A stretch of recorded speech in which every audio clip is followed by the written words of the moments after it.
Welcome once again to Living in the 21st Century. Joining me today is Cathryn Laduke, Director for SEDFOB Inc. and Disabilities. Cathryn, it's a pleasure to have you on. Thank you for having me back on again. It's been a while, Errol. How are you? I'm doing well. I'm sorry for sticking out that long. It's okay, but we got to get what the viewers want. Absolutely. So I want to answer this question because I'm a little bit concerned. We had a conversation a little bit ago, and you had indicated to me that for disabled people, finances could be an issue where they can, especially those with credit cards. And this is not to discriminate in any form, because able-bodied people get into financial difficulties at some point or the other in their lives too. But for the disabled person, they can get sick at any given time. I mean, that goes for the able-bodied person too. But because there's a pre-existing condition in a person's disability, it can probably prohibit them from working or being able to satisfy their credit card requirements or even rental requirements. And then court and these kind of complicated cases pops up. Could you tell me a little bit about what's going on in that area? Well, I almost went to court for one of the credit cards and they were closed. Like the court case was actually closed. And, I had to say about permanent hardship, and they were understanding about it. But the arrangement was a little hefty, but it's hard to afford it as it is as a person with a disability. And I have like a bunch of other cards. So right now I'm in a deep hole, and I had to stick by my apartment because I couldn't move to a better place. So, but you got to do what you got to do to improve on your financial stability. But at the same time, people with disabilities find it twice as hard. When you get sick, it's really hard to get back on your feet. And now I finally have a job. I'm on my feet, sort of, but it's it's hard. It's still hard. Well, let me answer this question. Do you think people with disabilities, and whether permanent disabled or could partially work or whatever the case may be, do you think they need some kind of guidance in terms of the amount of credit cards they may get themselves into? Or Yes. I try my best to be as reasonable in stating that everyone deserves equality and enjoy the same benefits that anyone else, whether you're able-bodied, disabled, partially disabled, whatever the case may be. You are entitled to equality. But I still think that there should be some level of discretion exercise in how you play your game in terms of getting into credit card situations. Now, you're only speaking from your standpoint, but I want to look at it from a broader perspective, because you may have some folks with disabilities, and it could be mental disability, whatever the case may be, may gather up a whole ton of credit cards and say, well, you know what, I'm disabled. If I don't pay them back, what are they going to do? Are they going to throw me in prison? I'm disabled. Or I'm trying to look at it from a realistic standpoint. What would be your advice to give anyone, disabled or not disabled, in terms of exercising their discretion in the amount of debt, be it credit card or hire purchase or whatever the case may be? What kind of financial advice you may give to them, so to speak? Well, I'm not really an expert on financial advice. Well, you don't have to be an expert. Use your own. But all I know is to really, the next time you get a credit card, don't use it as much. Or even when you get a credit card or someone pressures you to get a credit card, don't listen. Well, what I'm thinking of, you may have a credit card, but because your needs physically... Because you need to build credit. Right, you need to build credit. But what I'm looking at from a broader standpoint, You may get a credit card, and your needs are like anyone else's, right? You may have impulse buying situations. I don't know, but what I'm getting at here, when I use the word exercising discretion in how you use the credit card, just don't use it to say, well, you know what, I have a credit card, I have some money here, let me buy this, let me buy that. It's not really a need. Do you think a credit card should only be used for your needs, opposed to wants? It should be for a necessary need than a desire, because it's like, or even like an emergency. So for when like your family can't afford to give you what you need, it's like, that's what helps. But at the same time, it's like you have to use it within your discretion, which, like you said. When you are disabled and you become to age, or at a certain age where you should be held responsible for your own direction of life and so forth, do you think it's inquisitive for family members to give guidance or say, well, you know what, you're now 21 years old, you're your own man or own woman, and to see you as everyone else, which is good, equality right across the board, but in actual fact, there are still disabilities that exist in that person's life.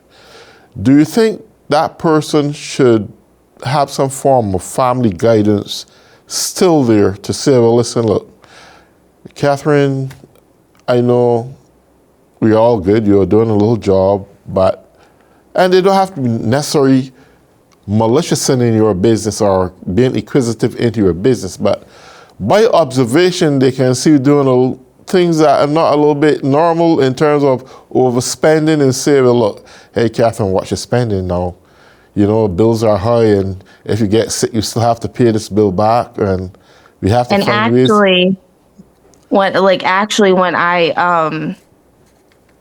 When I first got all these cards, I was paying them right up until I got sick with the breast cancer, and I had to get my breast removed. Mm-hmm. So, everything went downhill from there. Mm-hmm. So, is it likely that when you are disabled that you can be thrown off of welfare or government assistance? Yes. Well, if you're a capable worker, you could be thrown off of that. But they only assist you for at least 3 months, and that's it. Just 3 months? So yeah, they only give you the money for 3 months because it doesn't go away like in a day. It doesn't go away right away. So in other words, let me get this straight. Even when you are disabled, you are entitled to work.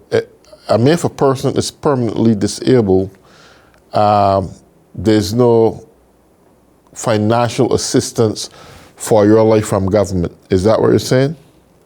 Well, other than Social Security, there's really no other financial assistance.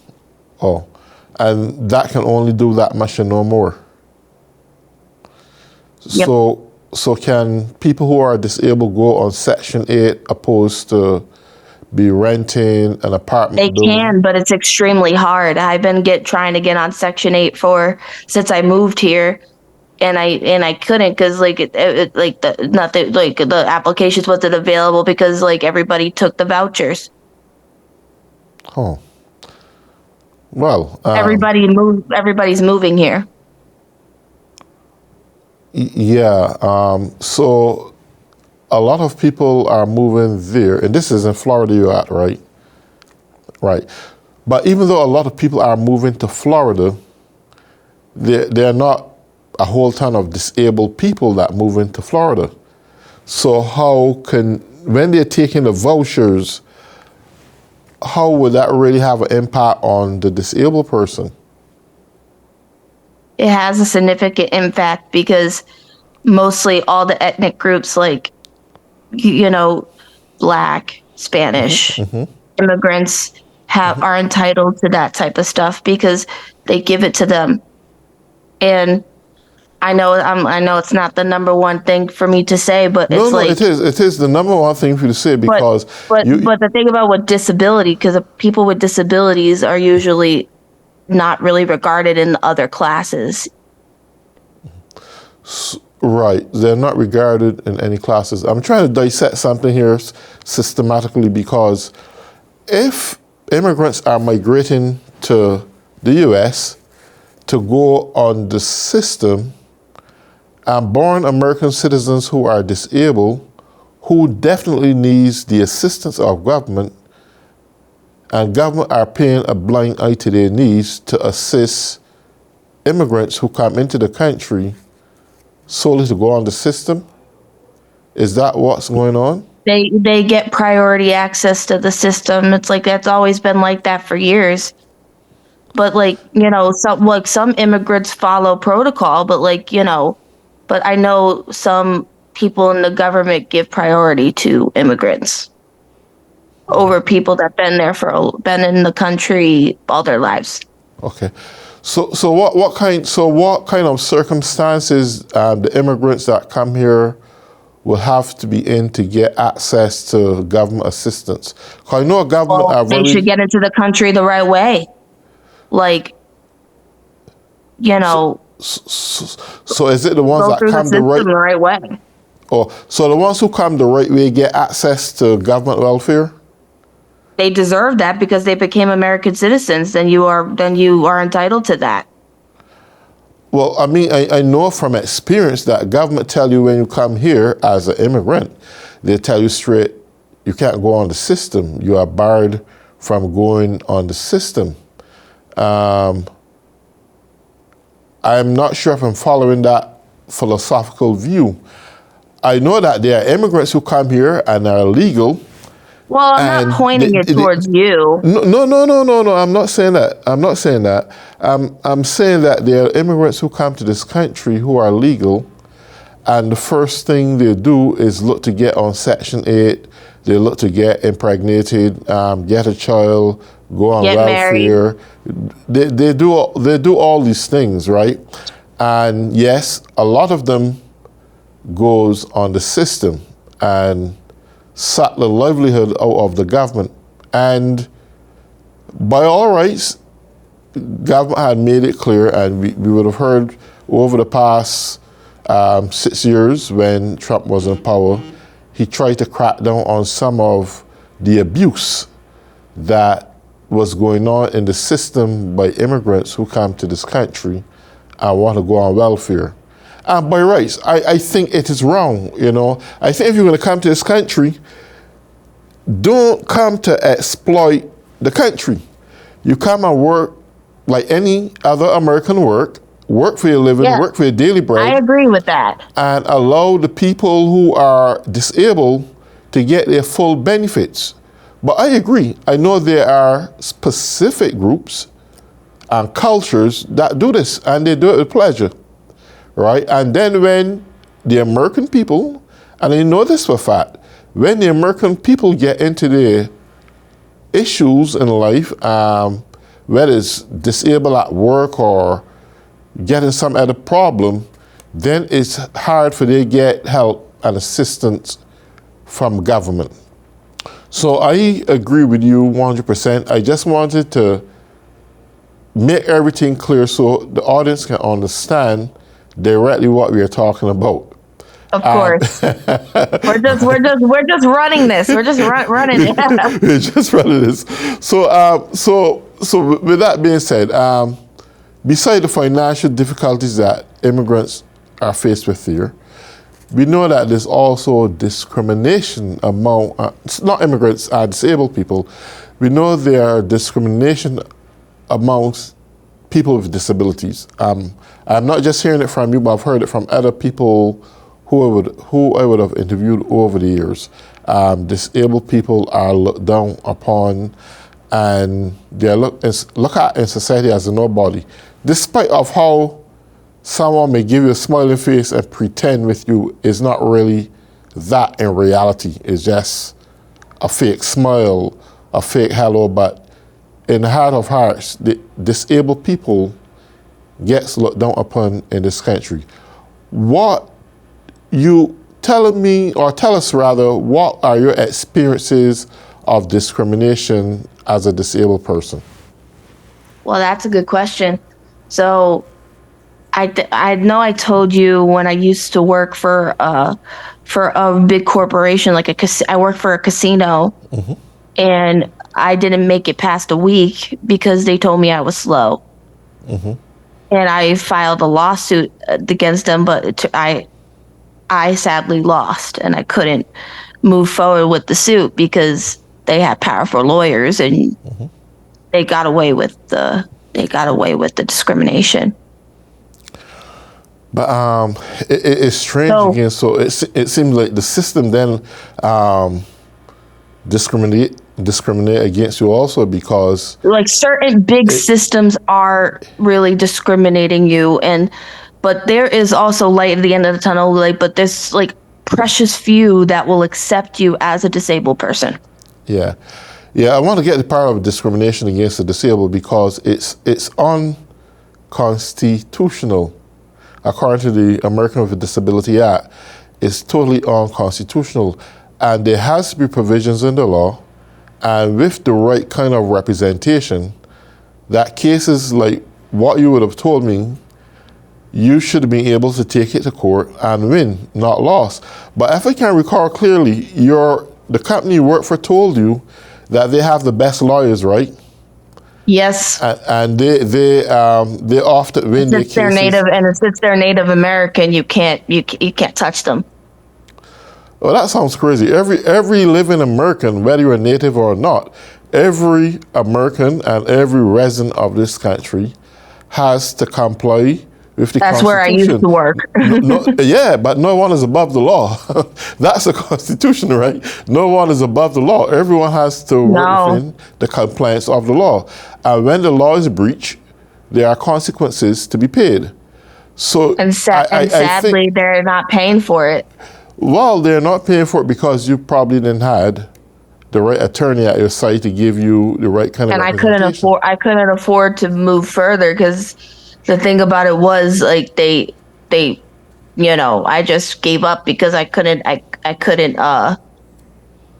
afford to move further if they asked me to, but it was that they told me that they couldn't move further with it because of the casino is owned by Native Americans, and the attorneys you can't really touch. So you got fired because you were slow?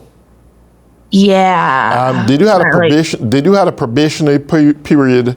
Yes, I didn't even go past the 90 days. I didn't even go through 90 days. Okay, so therefore they were within their parameters to do what they do. If you had exceeded the 90 days, then you would have. And you want to know what's not right? Since Florida, you can fire and hire people all you want. It's not right just to fire people for stupid things. As of being slow. I see. Well, that's a sad one, but unfortunately, it seems that there was on the right page. And it's not to say that disabled people can't work at the same pace as the able-bodied person would.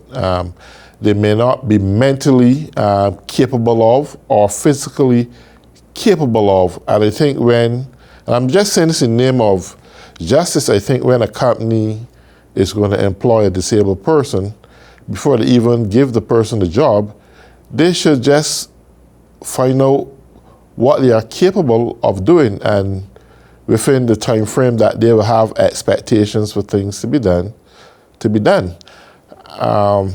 But putting that on a bad side, on the negative side, I want to look at the general atmosphere of disability people with disabilities in this country. Because what you are experiencing and what you would have experienced, Cathryn, is nothing new. And I'm certain that there are so many different people out there with disabilities that faces discrimination every single day. What other beside that you would have experienced as a disabled person? Well, there's plenty of experiences. There was one time, and I know there was a former another former job that I had as like a breakfast server. I was a breakfast server at a hotel, and basically she was yelling at me and wasn't coaching me, and like I got fired from there due to like basically like her she was trying to sabotage me. Okay. So, Like employees can some employees can try to make or break your job.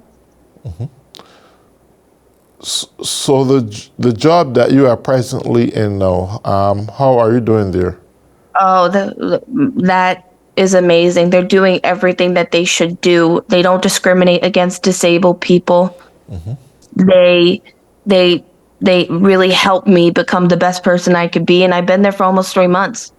Beautiful. What qualities do you see in your present job that you think would be beneficial to other disabled people, and also be a good thing for other companies to fashion their business or model their business off of? What are some of the good qualities in this business, in this job you're in, that other companies should adopt? Other companies should adopt. Yeah. Well, they should learn from them that they should always follow the law. Okay. Okay. And in following the law, what are some of the qualities within the formation of the law that you would expect them to adhere to? That they should give the people the decent time and follow the probation period. Like if you don't do well, you have every right to fire them. But like you shouldn't really fire somebody over Do, do, you, certain things. do you think at orientation, before you take a new job as a disabled person, that the person or the company should understand or should be able to see who the true you supposed to be, and expect that there are moments in your job that you may not be as effective as they would expect you to be while you're doing your job, and just accept it for what it is? Yeah. Yeah. Okay. What advice now would you want to give to disabled people in terms of going to get a job, and what they should also expect to do in terms Well, of credit? don't give up when it comes to finding a job, because you'll find something that's going to accept you.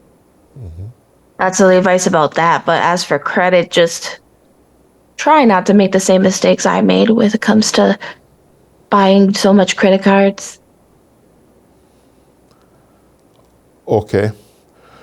Well, we are coming down to the last 3 minutes of the program, and I would like you to advise the able and the disabled, because I think having good credibility is very essential for this time of season.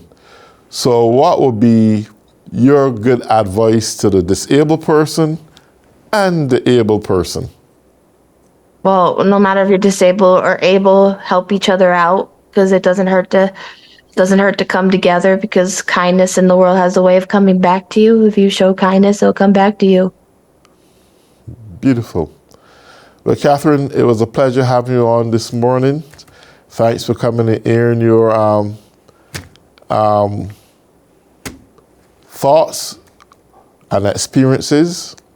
And thank you for talking. And hopefully, when we edit this, it's probably going to be a lot of editing.